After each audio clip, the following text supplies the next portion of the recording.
Welcome to The Explainer. Today, we're popping the hood on literally the most consequential decision you'll probably ever make in your entire life, choosing a life partner. We're usually taught to view romance as this completely magical, ethereal mystery that just sort of happens to us. But actually, no. Today, we're diving into Robert Greene's heavily science-based framework for finding the right partner. We're moving completely past the mystery to look at the actual biological and psychological architecture of true romantic resonance. Let's dive right into this pretty brutal reality. Picking the wrong person isn't just a simple oops or a bad date. According to the source material, it's a literal biological threat. When you end up with the wrong partner, it acts as a biological drain that can quite literally murder your time and completely stifle your core life's purpose. It exhausts your whole system, and that is exactly why we need a structured method to avoid this trap. So, to protect our highly valuable time, we're going to walk sequentially through a precise 4-step protocol. Know your grain, character convergence, mute the television, and finally, seek mystery. Kicking things off with step 1, know your grain. This step entirely flips the script on normal dating advice. Before you even think about evaluating someone else, you have to look deeply inward. It's called unadulterated self-referencing. Basically, you have to identify your own unique biological seeds, those innate delights and deep resistances you've naturally possessed since you were a kid.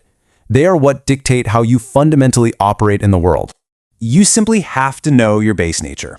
The source material asks us to consider, are you an aquatic animal or a terrestrial one? Like, do you biologically crave depth, fluidity, and living on the edge? Or do you fundamentally need grounding, structure, and rock-solid stability?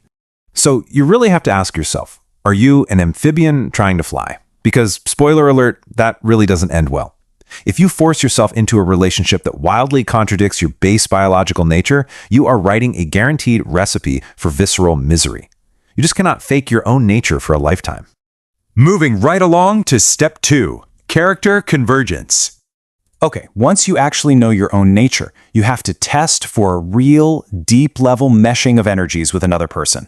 And it's incredibly important to point out that we are not talking about superficial hobbies here. True convergence isn't about perfectly aligning on your favorite movies or enjoying the same bands or even voting for the same political parties. It's about your deepest drives. We're looking for fundamental character-level convergence where your core values actually interlock with theirs. Take money logic as a prime example. Look at the stark contrast here. If one partner views money purely as a tool for comfort, while the other views it as a competitive scoreboard for power, well, the source material warns you, you are doomed. Even if everything else seems absolutely great, this core foundational mismatch will result in endless, immiserating conflict because your foundational energies simply do not mesh. Greene uses the animal test as another great example of this deeper convergence. For a lot of people, a mutual love for animals isn't just a cute preference, it is an absolute character non-negotiable. Why? Because it signals a primal capacity for innocence. It demonstrates a real ability for deep, non-verbal connection. It reveals their character, not just their hobbies. Which perfectly sets up step 3, mute the television. This is where we actively tap into our biology to master the art of observation. 40,000. That's the number of years of evolutionary wiring we have built strictly for nonverbal sensitivity. This incredible biological radar entirely predates spoken language, meaning your brain is already highly optimized to read signals without needing a single word. Because of that, to properly vet someone, you need to mentally mute the television. Basically, momentarily ignore the words they're saying entirely and actively watch for their unspoken, oozing secrets. Words can be manipulated so easily, but the physical body and nonverbal cues, they rarely ever lie. When you do mute that mental TV, one absolutely critical thing to watch for is how they actually view you. Watch out for the dead eyes of a narcissist, someone looking right through you rather than at you. To them, you aren't a distinct human being, you're just a self-object. You are literally just a hammer to be used to validate their own ego. It is a chilling reality, but man, you have to spot it early. You want to keep your radar up for specific red flags when the mask slips. Watch out for those dead eyes we just talked about, or fake smiles that move the mouth but never reach the eyes. Listen closely for subcortical sing-song courtship voices that just lack any genuine adult depth. And famously, pay attention to the drastic shifts in how they treat a waiter versus how they treat you. If there's a major discrepancy there, pay attention. That is a massive nonverbal alarm bell. And finally, step 4, seek mystery. This final step comes with a very strong warning. Avoid partners who are too obvious or who seem completely figured out and fully baked. If someone has zero mystery left, enchantment dies quickly.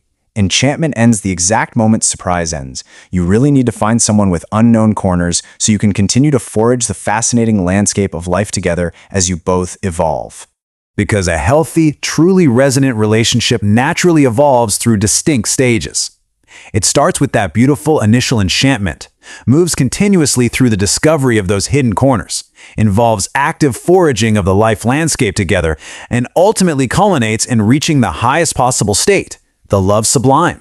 And what exactly is the love sublime? Well, it's this incredibly transcendental, vulnerable peak state where you completely leave behind all the exhausting power dynamics and defensive ego games. It's the state where minds and bodies become completely permeable to each other's energy. It acts as a powerful anchor that transcends all the banal, everyday parts of existence. Wrapping things up with our conclusion, your daily willpower engine. Bringing all these grand, high-level biological concepts back down to your daily reality. The truth is this: you simply cannot afford a partner who drains your daily willpower engine. Choosing someone who continually forces you backward into defensive ego games is going to exhaust the exact energy you so desperately need to pursue your life's true goals. So, I'm going to leave you with this one final, provocative thought to chew on today as you process this framework.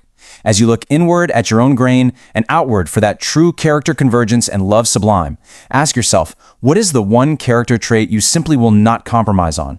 Think about it. Thank you so much for exploring the science of romantic resonance with me today.